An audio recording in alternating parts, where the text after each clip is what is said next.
So I wanted to show you some evidence that I think proves that Kohberger did some stalking. So on November the 22nd, cops admitted that Gonsalves had been followed around a supermarket around a month before the killings, but said they were unable to verify claims she had a stalker. Unable to verify claims does not mean she did not have a stalker. She probably had a stalker, but they were unable to find him or something, and so on. And also, because of the gag order in this case, you never quite know if the police are telling the truth or what have you. Just know that the police have lied a number of times in this case. And when I say lie, I mean lied for good reasons, not for bad reasons. But things like they told us that the roommates slept through the whole thing on the first floor at first. And that was obviously to protect those roommates because they were scared, that this killer was out there and they might come back for the roommates. So obviously there were good reasons for it, but they've lied about a lot of things. They lied about the timeline, I think, as well. I think they knew early on that the timeline was different to what they've said. So at one time they said the killings happened between 3 and 4 a.m. And another time they said the killings happened between 4 and 4:25 a.m. I actually think kind of both of those are true, really. I honestly believe that Kaylee and Maddie were killed before 4 a.m. and I think Xana and Ethan were killed after 4 a.m. but before 4:25. That's my guess, but I don't know that for sure yet. But there's a lot of things in this case that the police have either lied or misled people about. I think even in the PCA there are some misleading statements, even though they're not allowed to actually lie in the PCA. I think there's some misleading statements, but we'll see. When we see the actual court case, we'll find out a bit better if that's true or not. Anyway, so this is a clip from the Daily Mail. The Daily Mail, for some reason, they're a UK company, a UK newspaper, but they have really taken this case under their wing. They really have followed it really well. Some people don't like the coverage, but they've definitely put a lot of effort into it anyway. So one of the things that they revealed very early on was that there was a local dog that was skinned and filleted, or filleted if you're from France, 3 weeks before the killings. Now, this is just horrendous. Can you imagine having your dog skinned and filleted or filleted? I just cannot imagine.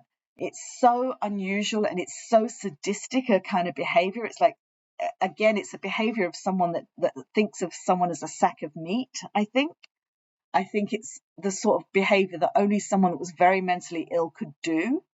So I think it's related to these killings. That's my guess. It was very close to the 1122 residence. I think it was 2 miles away, maybe. So cops later insisted that this was not the case. There's no connection. They added that Gonsalves' dog was home at the time of the slaying. And that this is another piece that I'm not sure if is true or not true, that I think Gonsalves' dog was there when the police arrived at the home. I have reasons to think that the dog might have been taken out of the home at the time that Maddie and Kaylee were killed, and we'll talk about that later, why I think that might be the case. But I do think that the perp, whether it's Kohberger or not, was very fond of Gonsalves' dog, Kaylee's dog. And I can show you some evidence that I think that is true later on. But yeah, so I think that this might be a red herring. I think the killer might have been practicing on this dog, unfortunately, before the murders. And I think that the Gonsalves' dog being home at the time, or even if it wasn't home at the time, is not really relevant to that, and I'll explain why that later on. I'm guessing that Brian, or the perp, was kind of like a dog walker. I don't know if anyone uses Wag or Rover, some of those apps. You can kind of call someone, or not even call someone, you just request a dog walker. And I'm guessing that the perp, or Brian, had actually walked Gonsalves' dog at some point in an attempt to stalk her, to get closer to her, or something like that. That's my guess. I don't know that. It's complete hunch, complete theory. Call me crazy. Okay, so they said that the stalker thing could not be confirmed, so that's the other thing here. And then on November the 30th, Steve Gonsalves said that Kaylee and Maddie were sleeping in the same bed when they were stabbed. Bill later said that one of the victims was undoubtedly targeted. Now, this is a big issue because one of the girls, so either Maddie or Kaylee, I think, was targeted. But it's very difficult to know which one was targeted because Kaylee was the one that was being stalked, I think. And there's other reasons why I think she might have been the one that was targeted. But I don't know how the perp knew that she was in town that weekend. Now, one theory is that he might have put the security cameras in that house, or he might have even sent them some software that kind of spied on them or something like that. I think they had like Amazon Echoes or Google Home devices or something like that in the house. Maybe he could spy on them because he's very technically savvy, something like that. Somehow he would have had to know that Kaylee was in the house that weekend. I don't know how he would have known that. I'm sure the police have looked into that. So if it was Kohberger, it's possible because he had installed security cameras for other students that had been worried about intruders and so on. So it is possible if Kaylee did not know he was the person stalking her, he might have turned to her for putting security cameras in her house, which is kind of terribly, horribly ironic. But there's other ways as well he could have spied on her, and we'll talk about that later as well. But one of these two girls was undoubtedly targeted, I think. And in that room that night, first of all, they were in Maddie's room, not Kaylee's room. And secondly, they're two blonde girls in the dark. They could have looked like very similar. So if supposedly the perp was targeting Maddie, they may have gone into Maddie's room, started attacking Maddie, thinking it was Maddie, but it might have actually been Kaylee. So, they might have thought they were attacking Maddie, but it was actually Kaylee, or vice versa. Who knows? And, if Kaylee was there, normally Kaylee would have been in her own room across the hall, not in Maddie's room, we think. But that particular night, because she'd moved a lot of her stuff out and that room wasn't really somewhere where she could sleep, she slept with Maddie.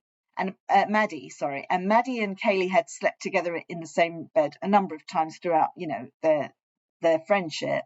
So that's not that unusual. But how would the perp know that Kaylee was in that room and that kind of thing? So my personal belief is that somehow he had some kind of spying device on her in that house. So I think there's some kind of spying device there, like either the Alexa Echo devices or the Google Home devices, or maybe their laptop had some screensaver software, which we talk about later, why I think that, some spy software.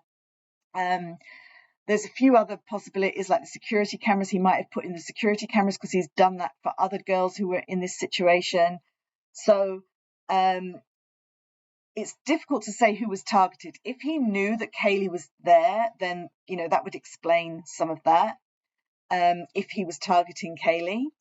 And I think the Gonsalves family believed that it was Kaylee that was targeted. And there's a number of reasons for that. One of the reasons was because the coroner report suggested her attack was really vicious and really nasty. And there've been all kinds of rumors how nasty that got.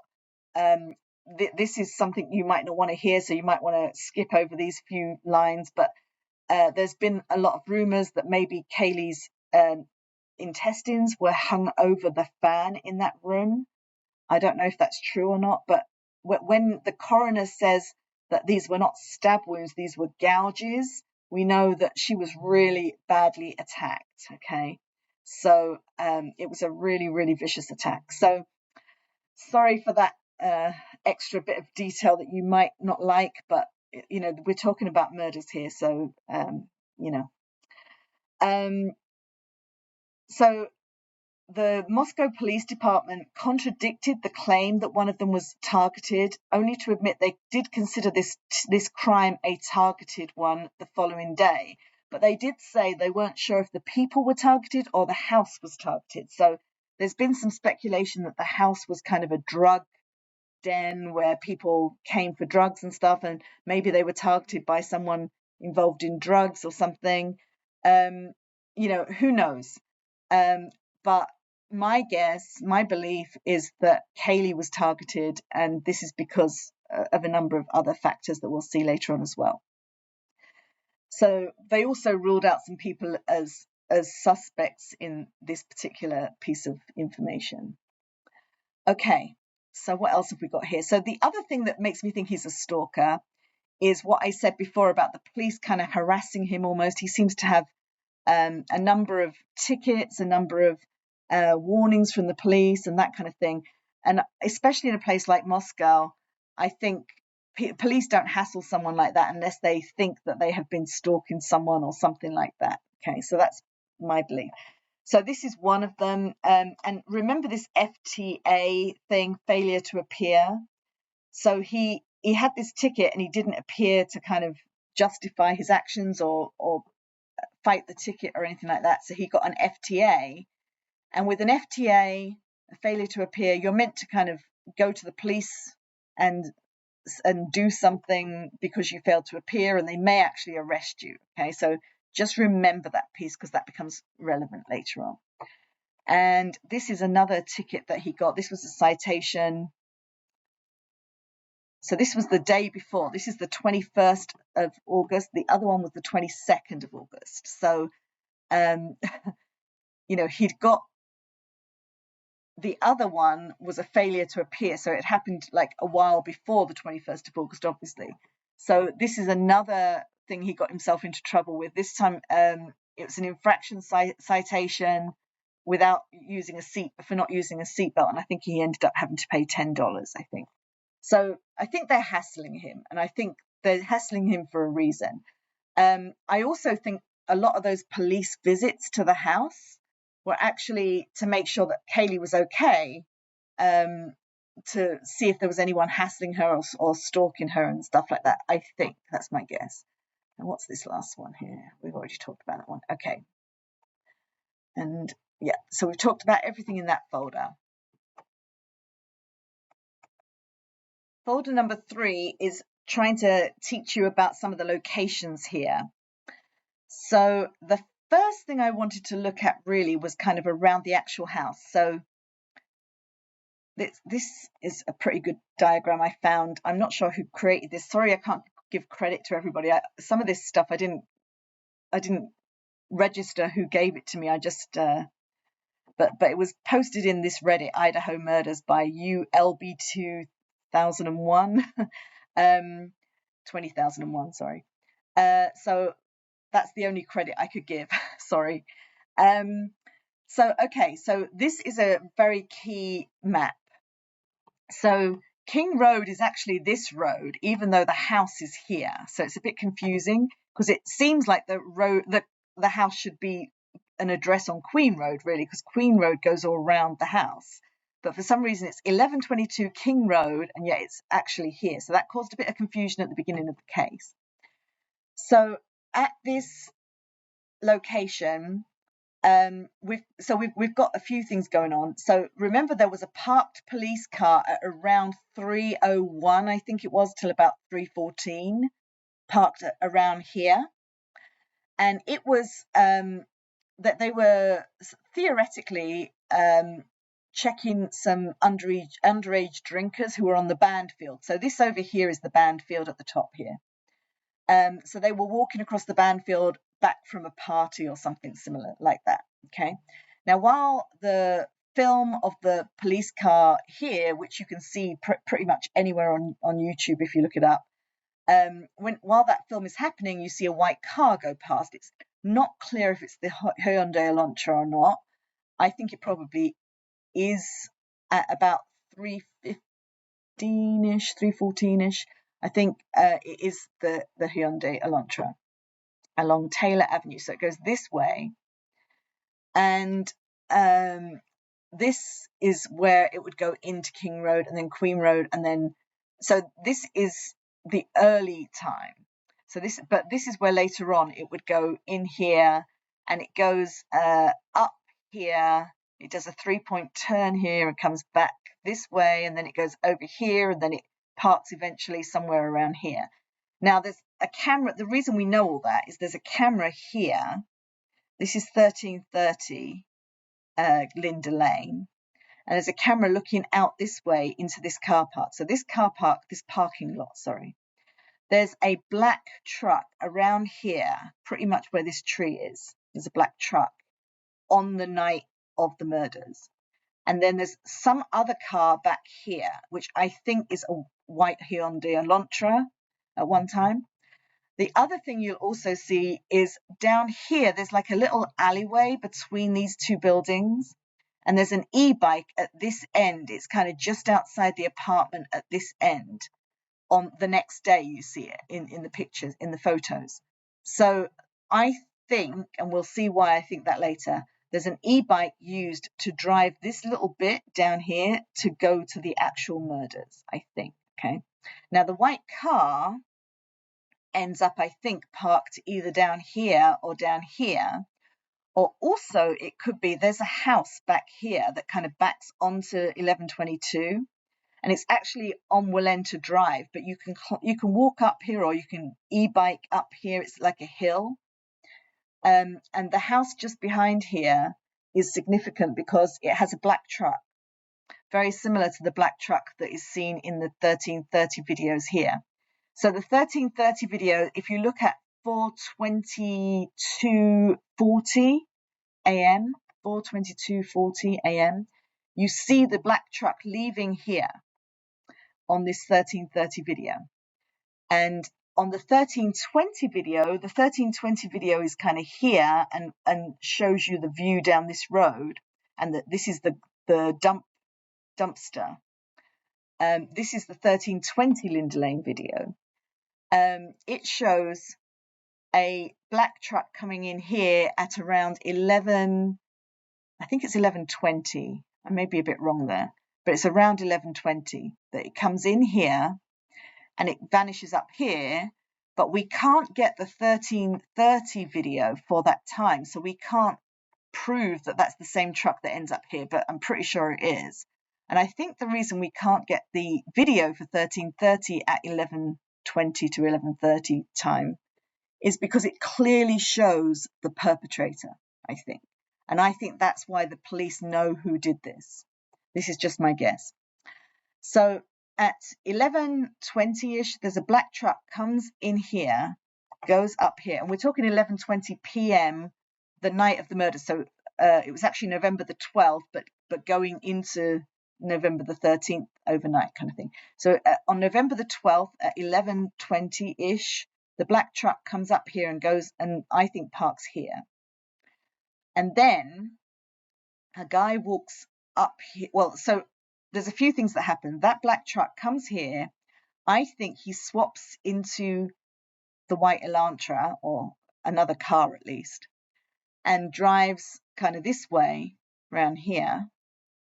And then he stops here, gets out and walks down here, dressed in all of the garb that he's going to use for the murders, but very early. This is at 11:28 or something, 26:28.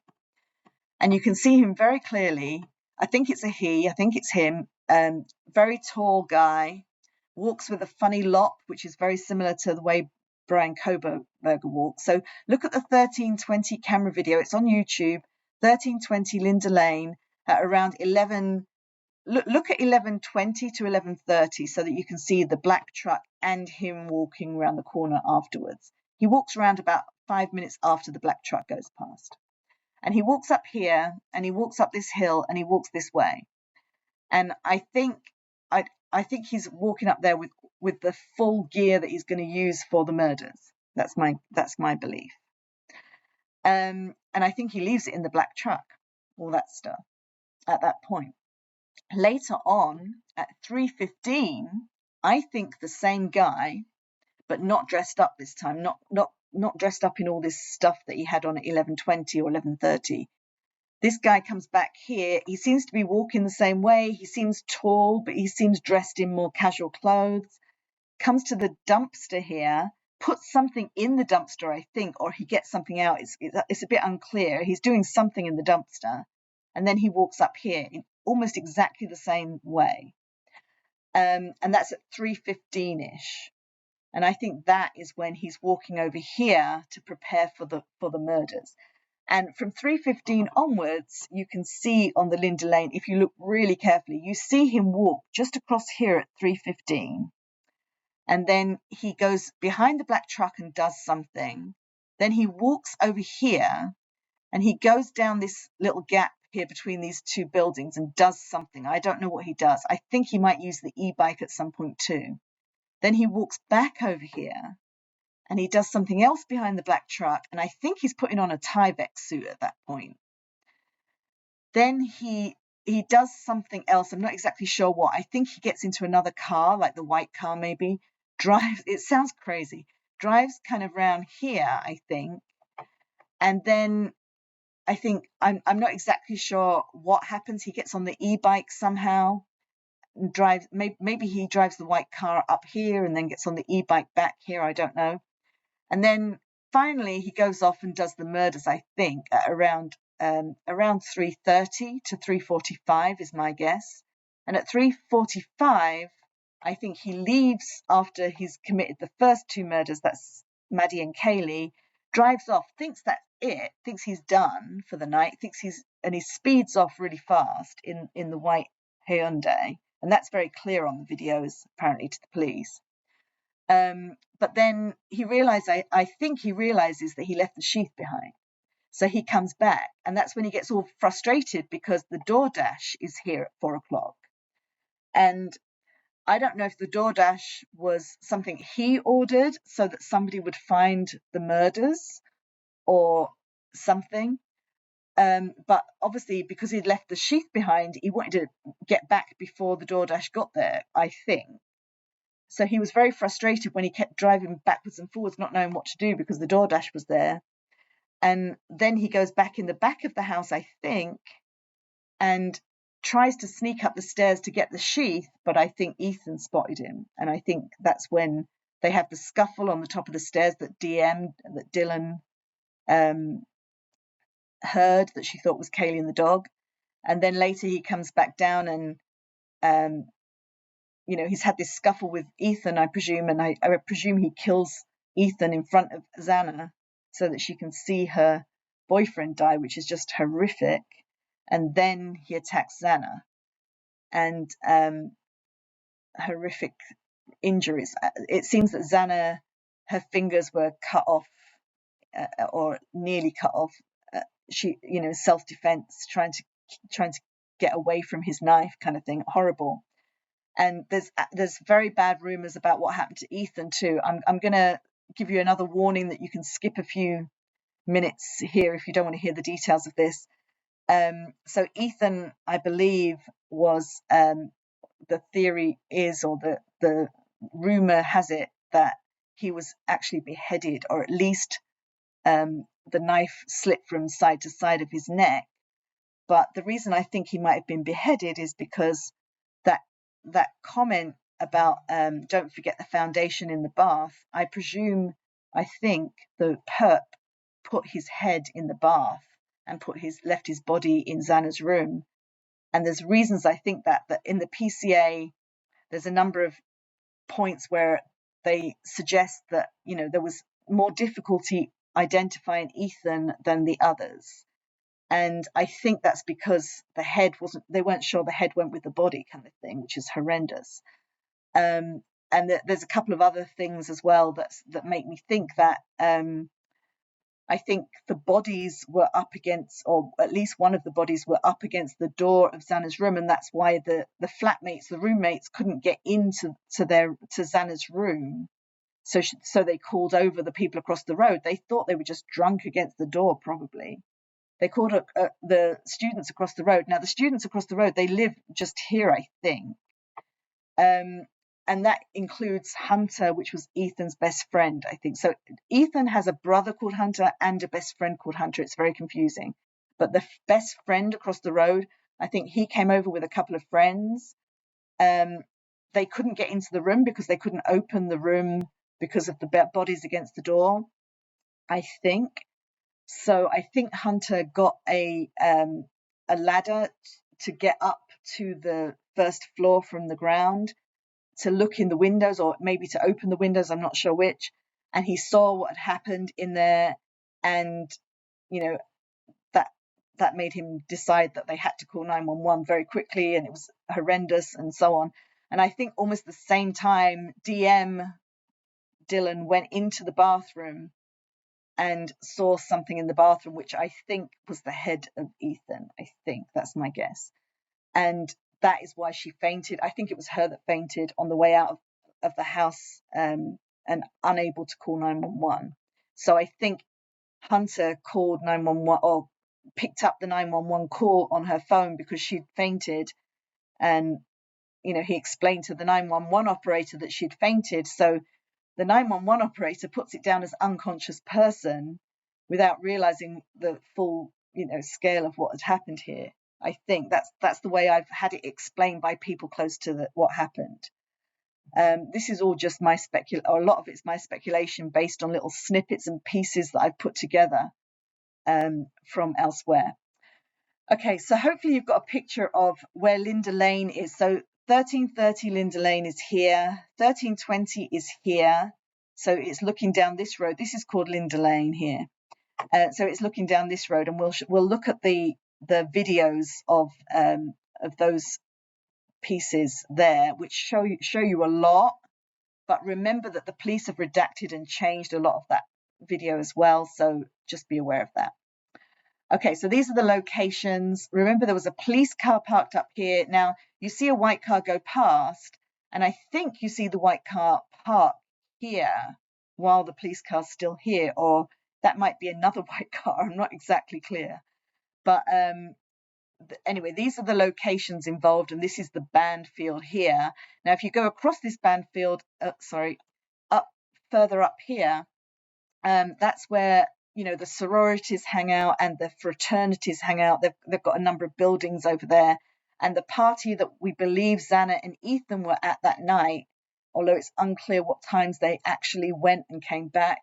There's a lot of debate about that. That's across this band field, basically. So probably Xana and Ethan would have either walked back and gone between here. There's kind of like an alleyway here. I don't know what you call it here. I call it an alleyway. I'm from England. Up here that goes directly up to the house. They probably would have come this way, or they might have got an Uber back. We don't really know. We're not quite sure about that yet. There's all kinds of rumors about what happened there. Just so you know as well, somewhere up here there is a water device. I can't remember what you call it, like a fire hydrant. There we go, fire hydrant. And there is some speculation there was a jacket left over the water hydrant that may have been Maddie's jacket. We presume that was left by the perp. So just remember that was around here too. So we're not sure whether that was left by the perp or just left by Maddie, or an innocent explanation for that particular thing. We're not sure, but it was around here somewhere. I think it was just where the police car was, like here, I think. Maybe it was those boys that were being questioned for walking across the band field with alcohol or something. Who knows? Who knows what happened there? Okay, so that's the locations. Well, that's the first part of the locations. So let's look at this one here. Okay, so this is just another picture of the same thing, but the reason I'm showing you this is this blue circle here is the place on Walenta Drive that I think the perp, and possibly that's Kohberger, used for part of what they did. Okay, so this is where the 1320 video camera is situated, and it looks down this road, Linda Lane. The 1330 has a view of this whole car park here, this parking lot here. That little lane that goes between those two buildings here goes to 1122 here, and then you kind of come up this hill, and this is where that house, that Walenta Drive house is, and we'll talk about why that's relevant in a minute.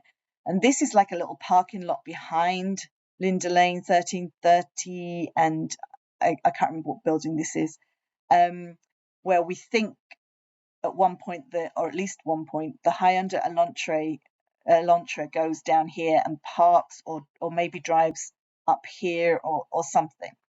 So the other thing I wanted to go around is this Taylor Avenue is important as well. When the perp comes out of King Road, it seems like they turn left on Taylor Avenue, go up Willenta Drive. They call it south on Willenta Drive, so that's this way. Now, they think that the Hyundai Elantra comes out up here somewhere, or it's a bit further up Canesta Drive, I think it's called. But I think what happens is this house here is used to store the Elantra at first for a while, and then the perp, who I think is Kohberger, runs down this hill, runs back over here to the black truck, gets in the black truck, drives off around here, and drives back around here, and leaves the black truck here. And the reason that he would do that is because the black truck has all the evidence in it, right? And the white Hyundai Elantra would not have the evidence in it, would not have all the bad stuff in it, like the blood and all that stuff. So that black truck is used to store the evidence, I think, and the white Hyundai Elantra, which there may be more than one of those as well, remember, because I think he swapped the plates at some point, but I'm not sure where or how. So then he drives out of here in the Elantra, but I think it's a few minutes later than it would have otherwise been. And I think that's why there's a bit of confusion about that. So just that's my theory, okay. Some more locations. So this is just showing you how I think the truck came in. The truck came in this way, went this way, and this camera saw the truck here and the white Elantra behind it. I think it's the white Elantra. It's difficult to tell, but I think so. So these apartments, just so you know, they're not really part of the Linda Lane apartments. So this is 1320, this is 1330 Linda Lane, but these are Queen Road apartments, just to cause confusion. So these are Queen Road apartments here. So the little lane that goes between these two apartments, that's the little lane between Queen Road apartments, just so you know that location. Okay, so I'm going to talk about some other addresses that are in here. So so this is the 1320 dumpster location. So this is the other angle. So the actual camera is up here somewhere. Actually, I think it's that one there. So the camera is here. Can we zoom in a bit? Yeah, so the camera's there. Okay, this is 1320. So there were two things happening here. So there was a truck that goes up here at about 11:20 on the Linda Lane 1320 video. And then there's a guy who walks, well, there's a person that walks up here dressed in a really weird set of garb and bags and stuff, I think is a kill kit, at around 11:28, I think it is, 24 to 28, 11:24 to 28, walks up here. And then, of course, later on at 3:15, there's another guy who I think is the same guy who goes here and does something at the dumpster. And then I think he walks this way round. Okay. And then you can see that same person on 1330 video up here as he gets up this way. Okay. So we'll see all that on the videos in a minute. Let's get out of here. Okay. So there's some addresses that keep cropping up. So let's have a look at some of this.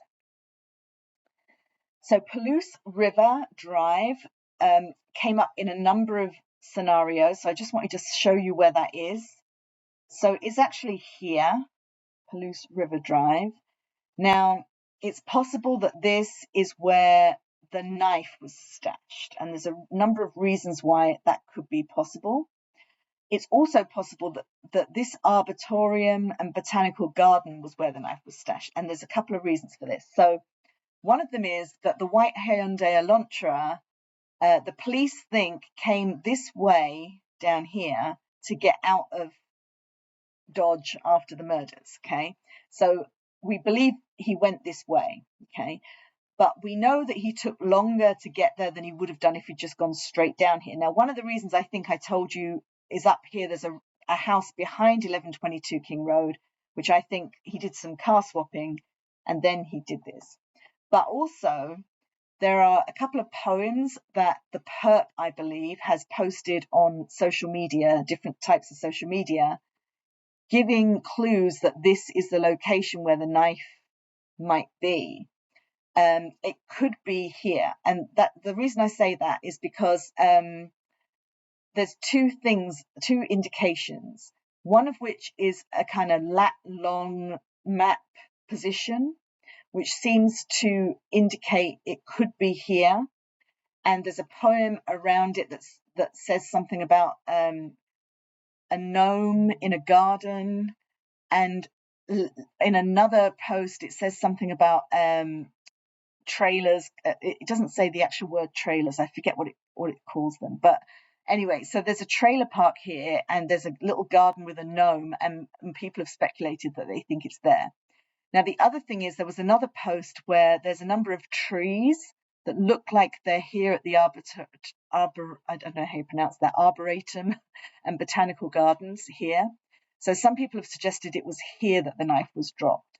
But I've had some people local to this whole thing have a look at some of those locations. They've not been able to find anything, obviously, but that's possibilities. So just so that you know that address keeps coming up, this West Palouse River Drive, number 10. For some reason, number 10 was indicated. Okay, let's have a look at some other stuff on here. So this is that same thing a bit closer. So this is number 10 of that address. And there's apparently a little garden and a little gnome around this somewhere. I don't know where it is. So people speculate that may be the location.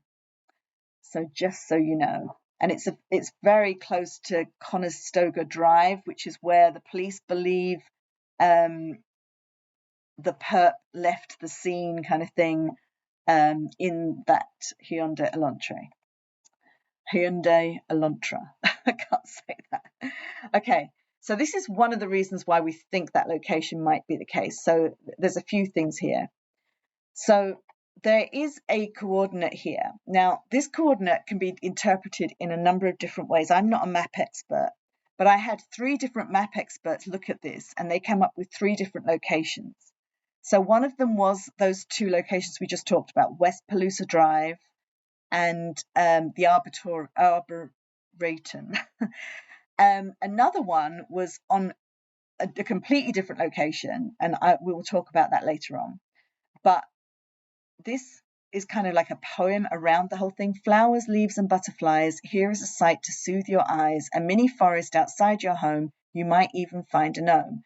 So apparently outside that particular trailer, number 10, there is a little gnome and a little mini forest outside that or there was around the time of this anyway. Now, notice that this is posted by anonymous, okay?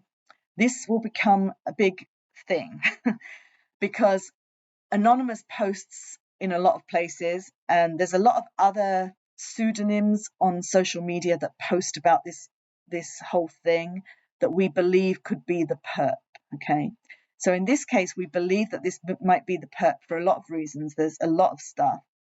So the other coordinates lead to the Palouse River. So these coordinates, as I said, there's 3 ways to interpret them. The third way of interpreting them takes you to the Palouse River, and we'll talk about that in a bit. So it's unclear where the knife is. The Palouse River location is even less likely we're going to find it. So, okay, so in the poem, those coordinates, this is one way to interpret those coordinates, this latitude and this longitude, apparently. And that would be out in Bellsby Road in Whitman County in Washington. So that's just one way of interpreting it. So you put it in a particular way. I got someone who knows a lot about maps. I don't know much about that.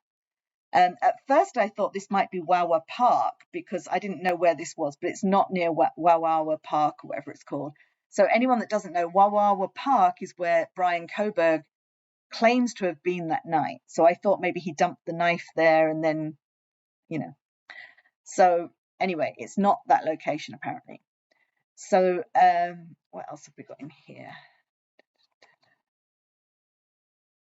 see, one thing is, it says Palouse River is this location, but Palouse River Drive is this other location.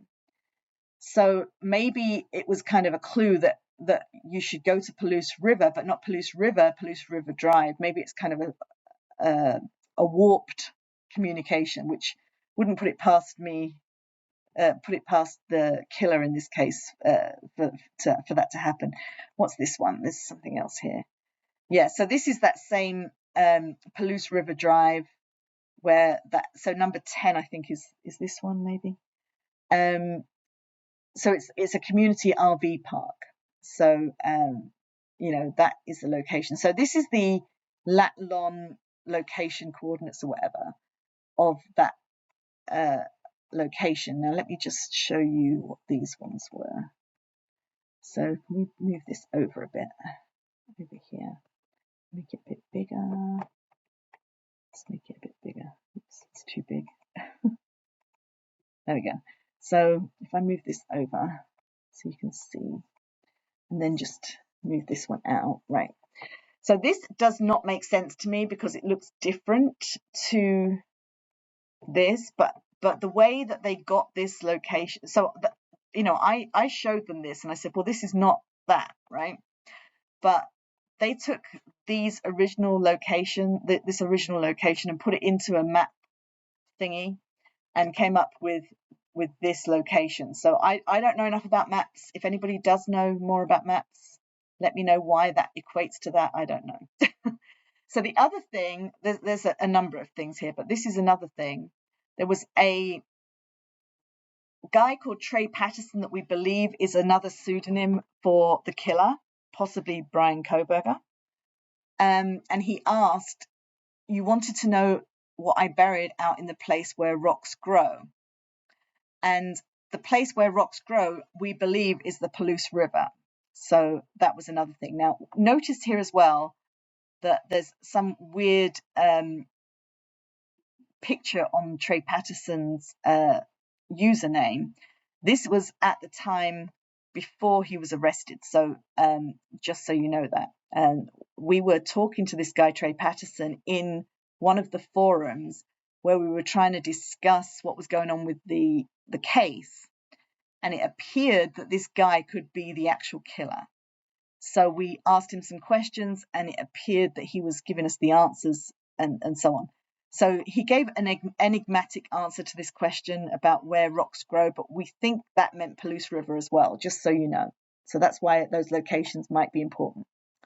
Okay, so number 4 is about the Linda Lane cameras. So there's other cameras too. We're not sure what they show. There's a camera up here somewhere. We now know this is not Linda Lane. This is actually Queen Road Apartments. But there is a camera somewhere up here. There's also a camera just near. So this is Xana's room. They're almost off camera here. There's another camera here. So, they could have a lot of information. If it covers this area and it covers this area, we should have a good picture of the perp, unless they went in from behind the house and we couldn't see that. I don't know. But this is the day or a couple of days after the murder, I think. So just so you know, when I showed you that Queen Road Apartments, there's like a little alleyway between these two buildings. That's where I think the e-bike came through here and stopped at the end here, and then the perp just went into the house kind of thing. So that's my theory of how that happened. Okay, let's look at some other stuff. Okay. So just before the killings, there's a lot of weird things that were going on. I'm going to highlight the things that a lot of people don't know, okay? So the first thing is that Xana called her dad at what her dad said was midnight. But her dad lives in a different time zone to Xana. So when he said midnight in Moscow, that would have been 11 o'clock, 2300, 11 p.m. So just bear that in mind when we're talking about the timeline. Xana could have been at home at 11 o'clock that night, we think. It might be the case. And eating pizza with Ethan. So, we've got to question some of these timelines because we're not sure of some of the facts here. So this one here, this is that police car that I told you was out on the band field, kind of getting the guys on the band field. So the band field is off to this direction here, and if you go up to the left here, that's where 1122 is basically. And this white car here, I think, is an Elantra, and it was parked right there, and it had its lights on it sometimes. This screen capture didn't catch that, but this is at 3:01:08. So that white Elantra was there, and I think it had its lights on at that time. So that might be a clue. Okay.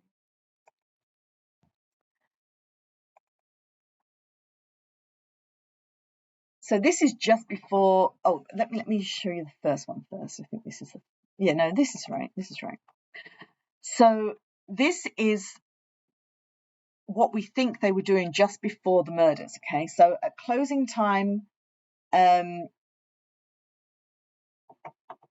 Oh no, ignore that part. This was just somebody saying that they'd previously been a Lyft driver. Dakota Kidder, she's been a Lyft driver for Kaylee and Maddie a number of times, and we think that she was the driver that night as well, that took them from the corner club home. We don't know that. It's just speculation. So just so that you've got that piece there. And she said they were very nice, they're great riders, they're even tipped and things like that.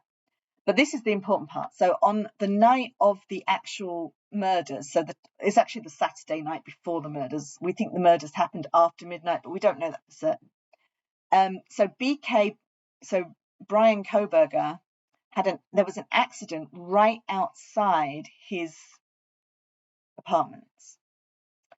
So for hours before and after the killings, Washington State University police were right outside his apartment.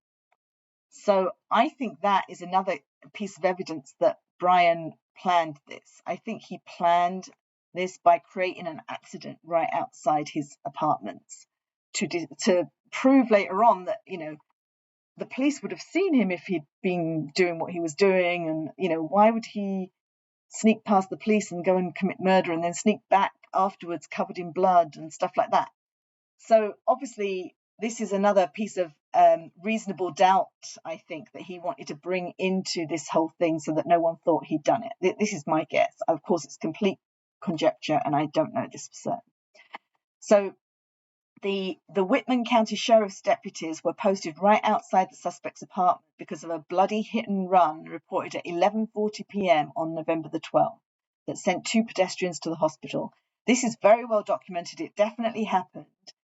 And I'm guessing that Kohberger's own car was probably parked right outside his apartment, and he couldn't get out because of that accident. And that was kind of proof that he didn't do it, kind of thing. But I think, as I say, I think he swapped the plates and used a different car to actually commit the murders. That's my guess. But anyway, so I think he created this hit and run somehow outside his apartments to make it look like it couldn't possibly have been him, because his car was all night was parked right outside. He couldn't get out because there were police there and blah, blah, blah. So this is also the same thing, I think. Yes, it is the same thing. So this is a little bit more detail. So 11:40 p.m. on November the 12th. Now remember, I'm pretty sure the perp arrived at Linda Lane and drove down Linda Lane in that truck and everything somewhere between 11:20 and 11:30. This is at 11:40. Right? So this is very soon after all that happened at Linda Lane. So could he have gotten back here in that time, or it was something staged here to distract from what he was doing in Linda Lane, or I don't know, something. So they said that a man had been thrown from the road and a woman lay face down screaming, and it was a hit and run, a bloody hit and run. So I'm thinking that Kohberger could have been the hit and run in this case, but the police think it was Carmen E. Fernandez, a 19-year-old Kappa Delta sorority member. Well, wouldn't that be convenient for Brian Kohberger to somehow make some sorority member guilty of this. Sorry, that's a girl, Carmen Fernandez. So she was charged with vehicular assault and DUI.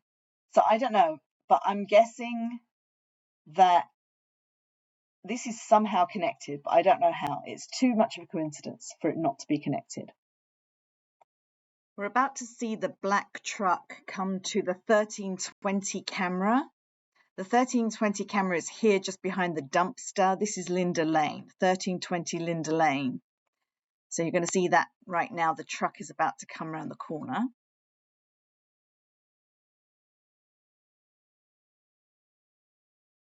This is 11:23 on the night before, the Saturday night before the killings. So here comes the truck. Watch as it goes around this corner. The video kind of stops. And I think the police have done that because you could see the perp in the truck, I think, at that point. So you see that it kind of jumps and then it goes that way. And it goes up to 1330 Linda Lane. And I think it parks there for the remainder of the night until it leaves at 4:22, about 40 seconds after that. Okay. So now we're going to look at what happens just after that, which, let me just see if I can get to that. There we go. So we're going to make this a little bit bigger, but we're going to move it over. Let's see if we can do that. Let's make it like this. Move it over a little bit.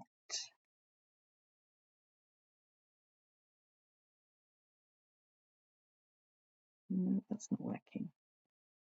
I want to make it bigger this way.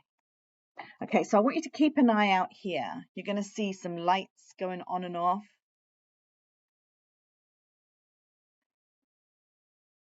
See that light? So I think that's the perp locking that truck. And then I think he opens another car behind the truck. And you'll see that light, I think, if you keep watching.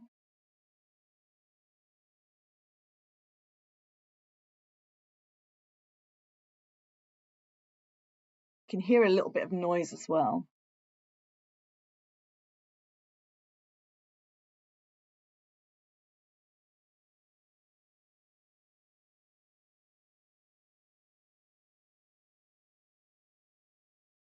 There's a beep.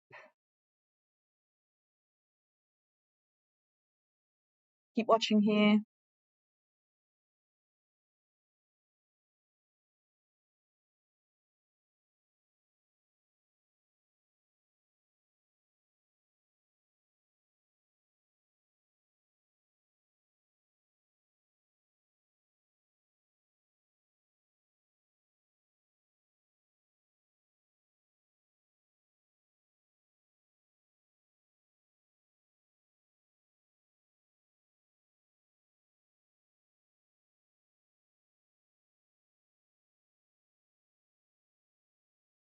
Keep watching.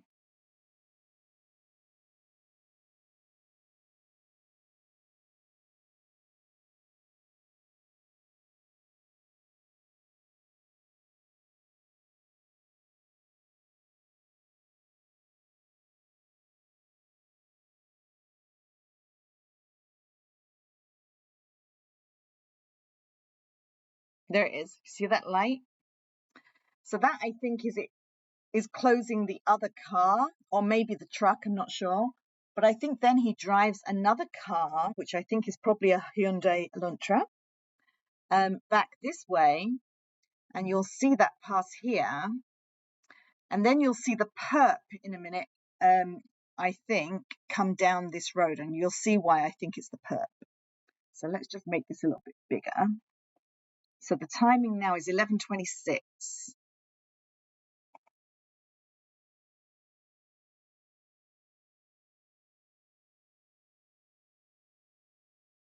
There's the perp here, I think.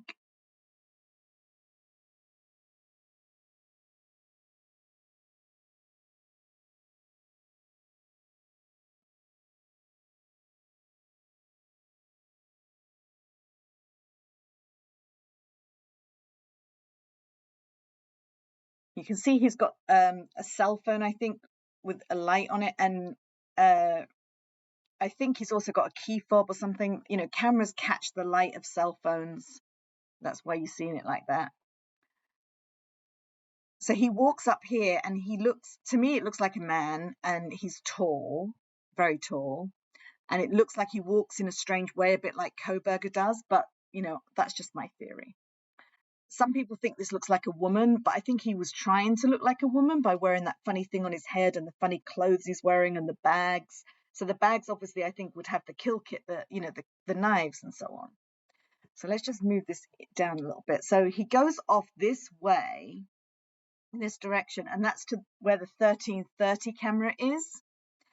And at this point, we cannot get the 1330 camera. So at 11:28, we cannot get the footage from the 1330 camera, which I think is because the police can see very clearly in that footage that that is the perp. Okay, so I hope that when they think it's Kohberger, it's because they actually see it on that video. Who knows? But later on, you can actually see the perp at 3:15 come back up here. I think it seems like the same person but in different clothes come to this dumpster, get something, and then go up here, and we'll see that. Okay, so we're still in this channel R. Brian Kohberger Moscow, which is the Reddit channel that got the original Linda Lane videos, but I think they've been edited by the police. So we're going to look at this in full screen mode. It's about 3:13 right now, and you're going to see the perp, I think, come around this corner and then walk down to this dumpster. This is on the 1320 Linda Lane video that looks over the dumpster. So you see someone moving around here. Here he comes, very small, walks down here. There's a beep, so it's as if he's locking or unlocking a car or something. He's walking down here. He stops a little bit and then he walks across the road. And then you'll see his phone. It's almost exactly the same walk as the 11:20 something walk, 11:28 walk, 11:24 to 11:28 walk. So you see his cell phone again. He's showing. As he gets closer to the dumpster, you see a much better view of him. Here he comes. I think this is the same person, just dressed in completely different clothes. I think the walk is similar, the height is similar. He goes to this dumpster and he does something. I'm not sure if he puts something in, or you probably saw that car go past as well. He puts something in or he takes something out. I'm not sure what he does there. That car going past could be related to that Banfield stop incident. I'm not sure. So this person definitely looks male to me, definitely looks tall, skinny. Well, when I say skinny, athletic and not muscular, as DM puts it. And he walks up here, and then you see him on kind of the corner up here of the 1330 video at 3:15. And it's exactly 3:15 on this video. So that those times marry up. So this is the same Linda Lane footage from 1330 from the R. Brian Kohberger Reddit channel in YouTube. So keep an eye on this section here. You're going to see the same guy come across this corner in a few seconds. Actually, it's about 3:15 when he comes across here. And he looks dressed in the same stuff, and he walks up here, and then he walks right across here. So we'll follow him. So just keep an eye up here.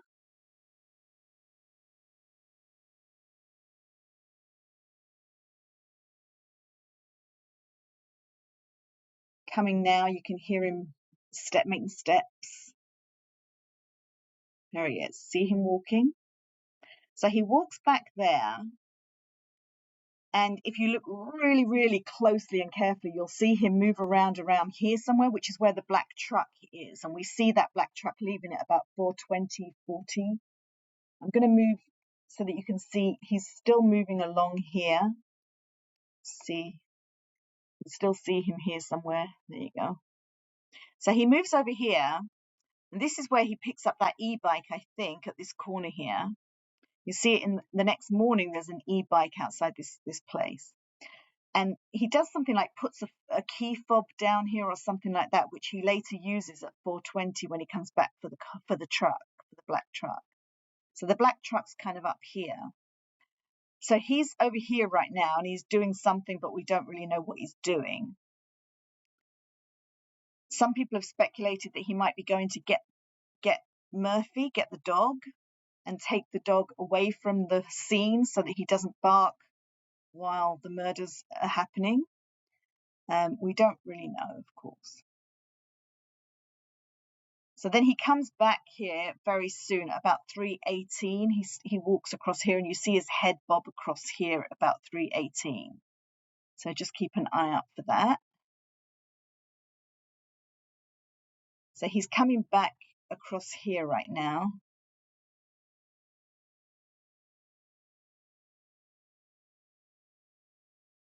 It's a very grainy video. It's very difficult to see. Keep an eye out here.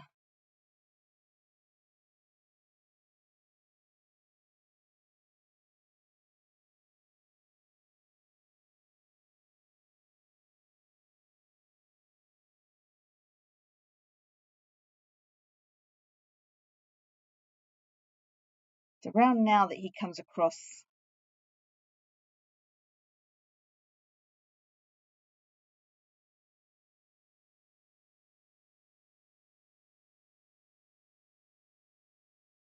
Keep an eye out for his head bobbing up here.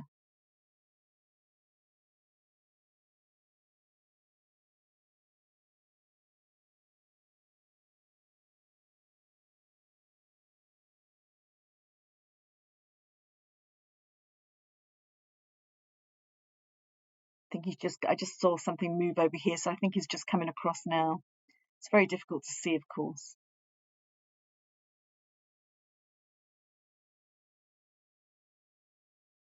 The video is very blotchy too.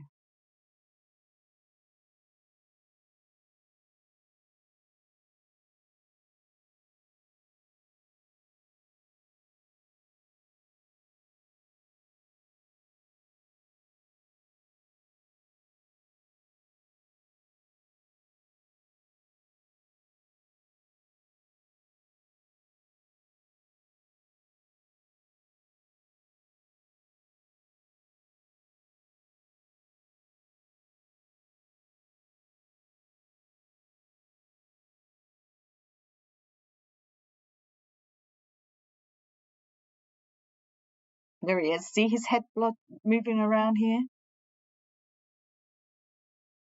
See him? So he's going over here, and he does something around the truck, the black truck.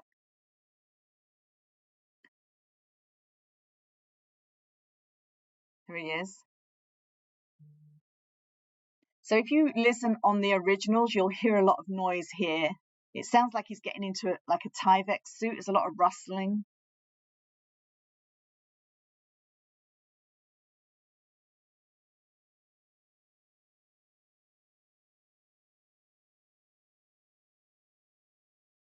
And he spends a few minutes here doing a few things. We're not really sure what he's doing, of course.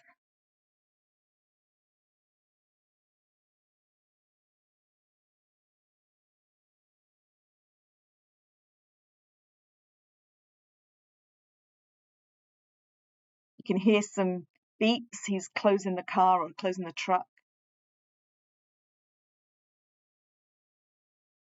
And then he's rustling around.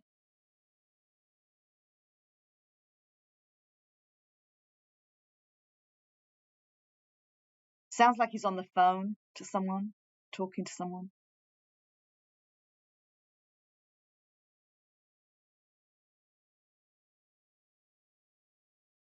Shuffling and a cough. It may even be a dog barking at one point.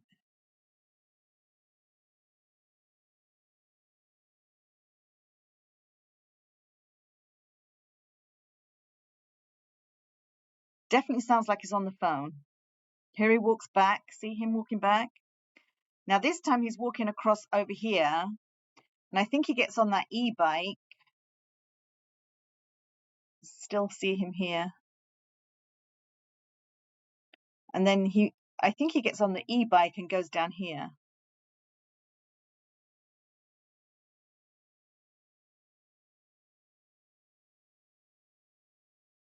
You can hear that e-bike in the distance there.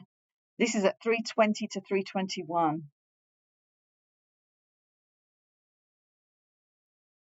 Now, I think he goes down to the house, does something, then he comes back and gets the Hyundai Elantra and drives around. And I'm not sure how he does that exactly. I think he rides the e-bike back over here and then gets the Elantra and drives it around and comes back or something. Something really weird's going on. At about 3:25, he comes back in here in the Elantra, I think.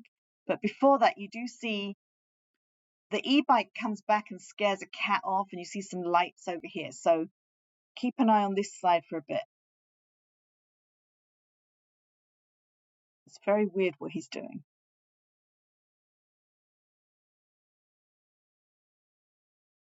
There's some noises, like he's getting off the e-bike or something.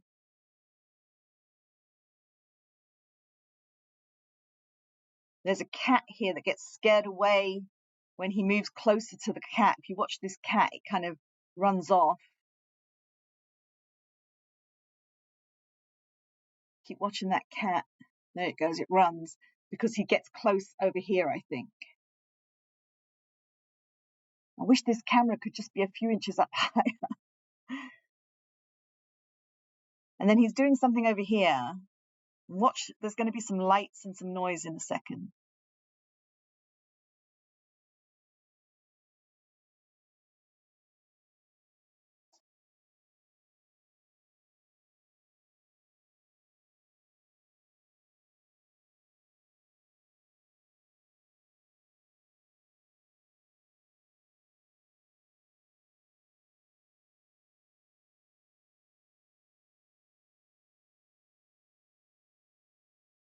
There you go. See that? So he opens or closes the truck, I think, locks the truck or something at that point. And to me, he seems to get in another car behind the truck, which I think is the Elantra.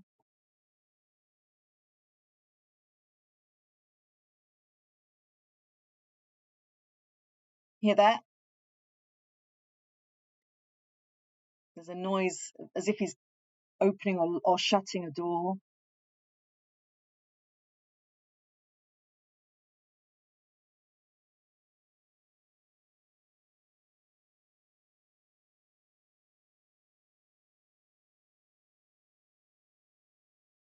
There's little movements around here. It's not clear exactly what he's doing.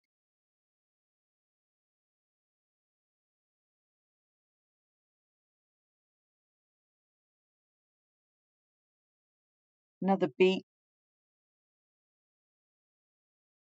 More noise. Sounds like he's walking.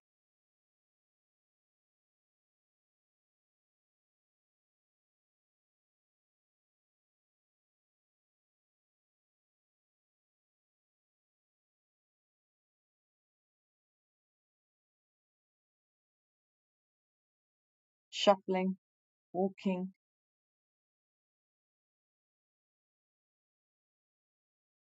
He slams some car door shut and you saw the lights there.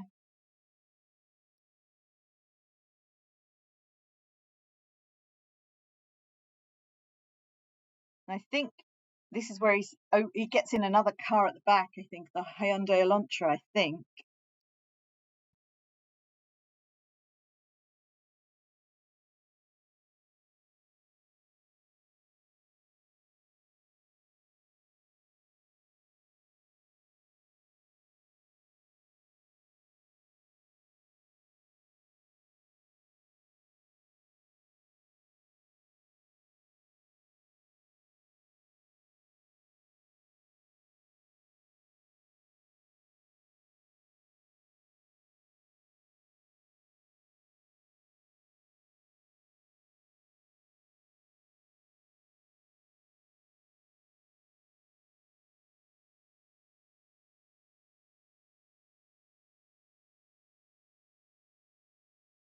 silence for a second.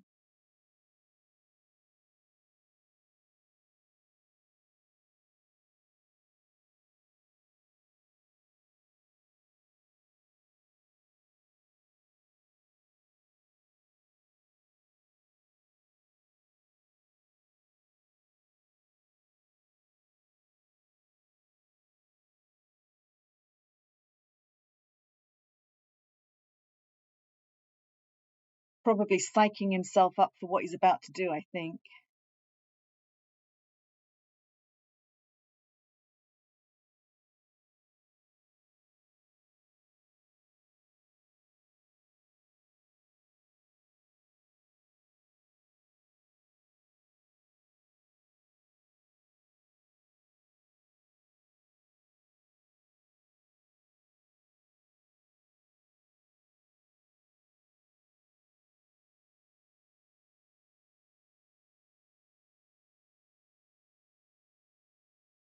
Now he's getting out of the car, I think.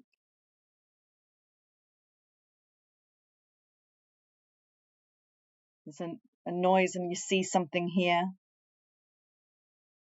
Getting out of the truck, maybe.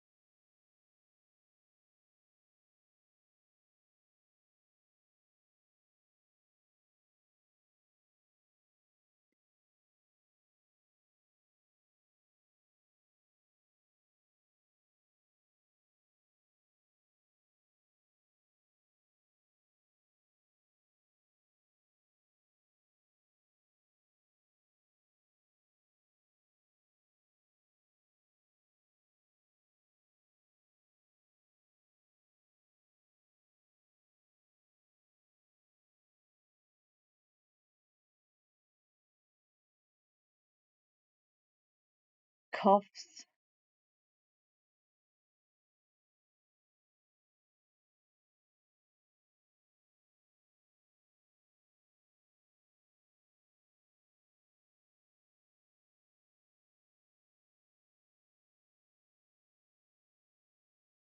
He's moving around here. I think he's getting into the other car.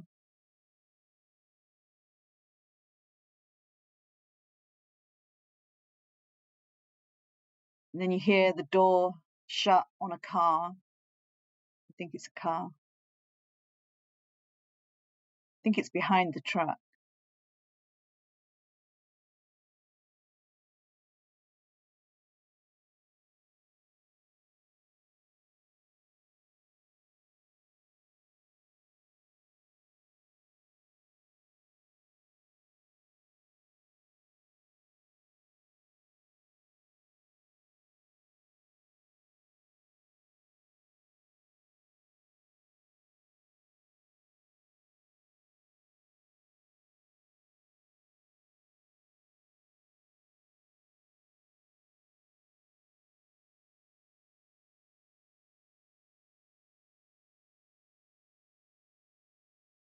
I think he somehow walks to the other car.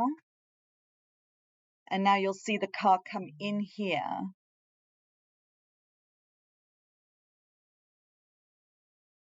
You can hear it, but you can't see it yet. But you'll see it up here in a second, above the time. You'll see some lights.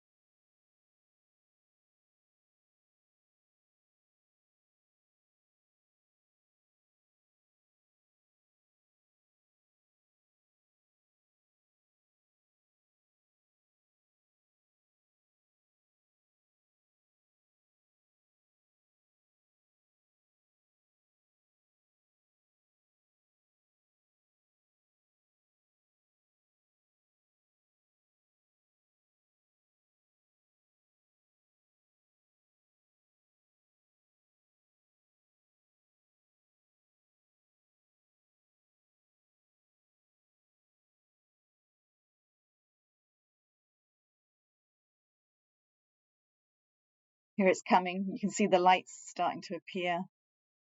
So it's coming round up here and it's going to go down this way behind what's called Queens Road Apartments, back around the back of those. Remember from those location maps that I showed you earlier? that leads to the back of 1122 King Road. It also leads to that Walenta Drive house that I think he might have been using as well. So I think he parks the Hyundai Elantra back there.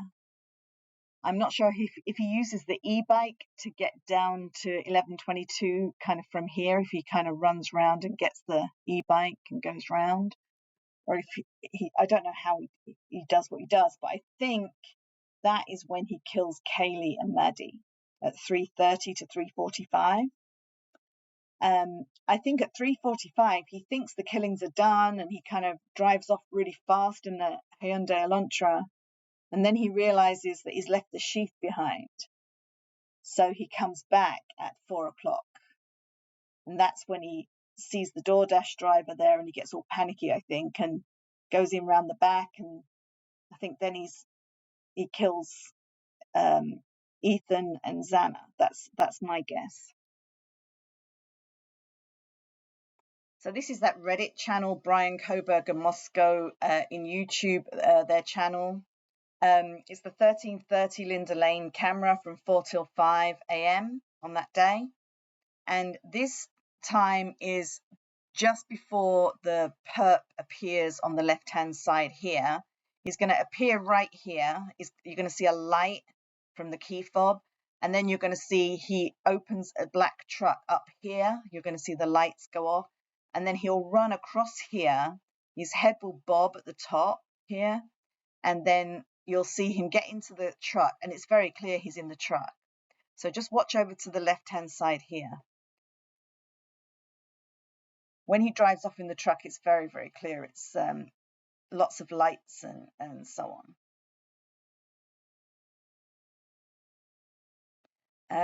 I'm going to put the sound on so that you can hear, hopefully, through this. So it's now 4:21. He comes over here at about 4:22:40 is when you really see him. When you see him here, at the same time, he lights some lights over here, so it's hard to see at the same time. You might have to go back and rewind it to see that. So you can hear on the video that the e-bike, I think, is driving up here to this area right now. But you can hear that on the original video. So go back to that channel and listen to it yourself. It's hard to hear it on here, I know that. So keep an eye over here. It's still not 4:22 yet. We're waiting until 4:22:40. That's when he appears. So he'll appear here with the key fob. The lights on the truck will go off at exactly the same time. So it's the key fob is opening that black truck. And then he runs across here, and then his head bobs a little bit above the fence here. You have to really zoom in to see that though. And then he comes up here, and you can see him very clearly get into the truck. Oops, sorry. And you see all the lights go on the truck and everything. So we're nearly there now. So just keep an eye up here on the left.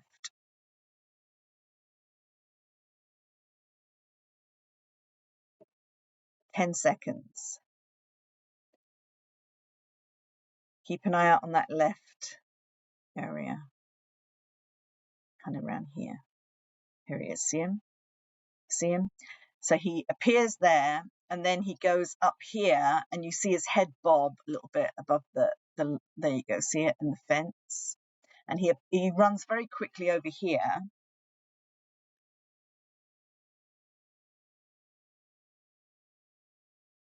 See him there, shuffling, getting into the truck. There you go. You can hear it pretty clearly on the video. And he's lit up all the truck.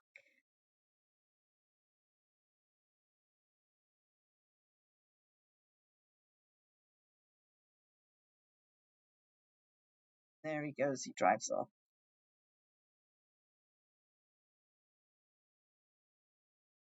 Oops, sorry.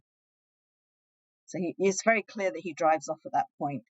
Now, anyone that hasn't seen it, I've got a picture of the location at Walenta Drive that we think that truck ended up at. And it still has that black truck there now, as far as I know. I think a number of people have still got photos of that to this day. So I think that's where he takes that black truck.